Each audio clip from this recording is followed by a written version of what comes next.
বাংলাদেশের বিশ্ববিদ্যালয়ের রাজনীতি কি আবারও অস্থির সময়ের দিকে এগোচ্ছে, নাকি এটি ছিল একটি বিচ্ছিন্ন সংঘর্ষ যা মুহূর্তের উত্তেজনা থেকেই বড় আকার ধারণ করেছে?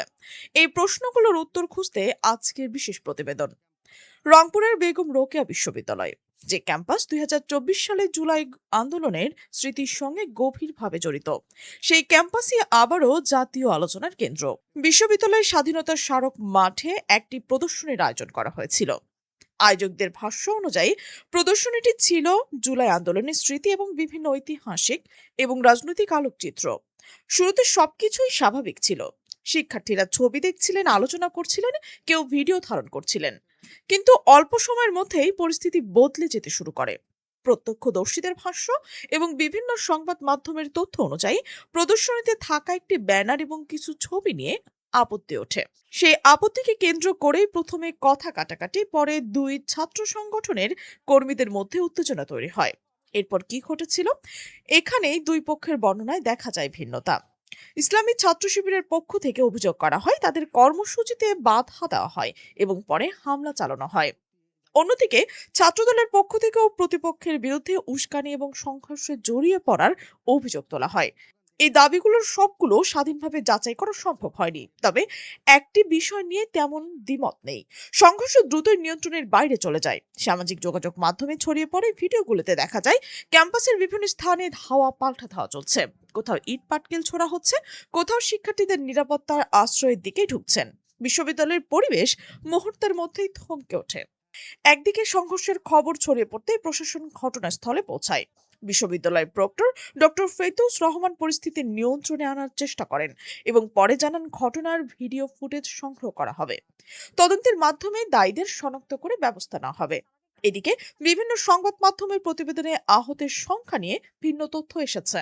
কোন প্রতিবেদনে ৭ জন, আবার কোথাও আরো বেশি আহতের কথা উল্লেখ করা হয়েছে। সংঘর্ষ শেষ হলেও উত্তেজনা শেষ হয়নি, বরং রাত বাড়ার সঙ্গে সঙ্গে সামাজিক যোগাযোগ মাধ্যমে ছড়িয়ে পড়তে থাকে ভিডিও, ছবি এবং নানান দাবি দেওয়া। কেউ বলছে এটি ছিল মত প্রকাশের স্বাধীনতার উপর আঘাত, আবার অন্যরা বলছে বিতর্কিত বিষয়বস্তু প্রদর্শনের কারণেই পরিস্থিতি উত্তপ্ত হয়েছে। ঠিক কোন ব্যাখ্যাটি আসলে সত্য, সেই উত্তর এখনো তদন্তের উপর নির্ভর করছে। ঘটনার পর বিশ্ববিদ্যালয়ের প্রশাসন আইন শৃঙ্খলা পরিস্থিতি নিয়ে উদ্বেগ প্রকাশ করে এবং পরবর্তী উত্তেজনা এড়াতে অতিরিক্ত নিরাপত্তার উদ্যোগ নেওয়ার কথাও জানায়। পরে ক্যাম্পাসে পরিস্থিতি স্বাভাবিক রাখতে প্রশাসনের পক্ষ থেকে বিশেষ পদক্ষেপ নেওয়া হয়। কিন্তু এখানেই শেষ নয়। বেগম রোকেয়া বিশ্ববিদ্যালয়ের এই সংঘর্ষ খুব দ্রুতই দেশের অন্যান্য শিক্ষা প্রতিষ্ঠানেও আলোচনার বিষয় হয়ে ওঠে। রাজনৈতিক বিশ্লেষকদের একাংশ মনে করছেন ক্যাম্পাসের মত পার্থক্য নতুন নয়, তবে সেই মত পার্থক্য যদি বারবার সহিংসতায় রূপ নেয়, তবে সবচেয়ে বড় ক্ষতিগ্রস্ত হন সাধারণ শিক্ষার্থী। অন্যদিকে বিভিন্ন রাজনৈতিক সংগঠন ঘটনাটিকে নিজেদের দৃষ্টিকোণ থেকে ব্যাখ্যা করছেন। তাই এখানে সবচেয়ে গুরুত্বপূর্ণ প্রশ্ন, তদন্ত কি বলে? ভিডিও ফুটেজে কি ধরা পড়ছে? কারা প্রথম সংঘর্ষে জড়িয়েছিল? আর সবচেয়ে বড় কথা, এই ঘটনার পর বাংলাদেশের বিশ্ববিদ্যালয়ের রাজনীতি কোন পথে এগোবে? বেগম রোকেয়া বিশ্ববিদ্যালয়ের সংঘর্ষের পর রাত বাড়ার সঙ্গে সঙ্গে সামাজিক যোগাযোগ মাধ্যমে ছড়িয়ে পড়ে অসংখ্য ভিডিও, ছবি, নানা দাবি। কয়েক ঘন্টার মধ্যে ঘটনাটি একটি ক্যাম্পাসের সীমা ছাড়িয়ে জাতীয় রাজনৈতিক আলোচনার কেন্দ্রে চলে আসে। কিন্তু ভিডিওগুলো কি পুরো ঘটনার চিত্র তুলে ধরে, নাকি প্রতিটি ভিডিও কেবল ঘটনার একটি অংশ? এই প্রশ্নের উত্তর খুঁজতে তদন্তর দিকে তাকিয়ে রয়েছে সবাই।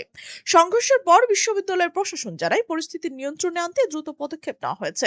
একই সঙ্গে ভিডিও ফুটেজ, প্রত্যক্ষদর্শীর বক্তব্য, অন্যান্য তথ্য পর্যালোচনা করে একটি তদন্ত কমিটি গঠন করা হয়েছে।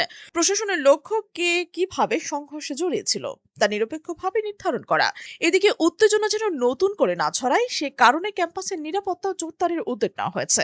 জেলা প্রশাসনের কাছে ক্যাম্পাসে ১৪৪ ধারা জারির আবেদন করে এবং বহিরাগতদের প্রবেশ, মোটরসাইকেল সহ বিভিন্ন কার্যক্রম সাময়িক নিয়ন্ত্রণ আরোপের সিদ্ধান্ত জানায়। অন্যদিকে সংঘর্ষের কারণ নিয়ে শুরু হচ্ছে বিভিন্ন ব্যাখ্যা।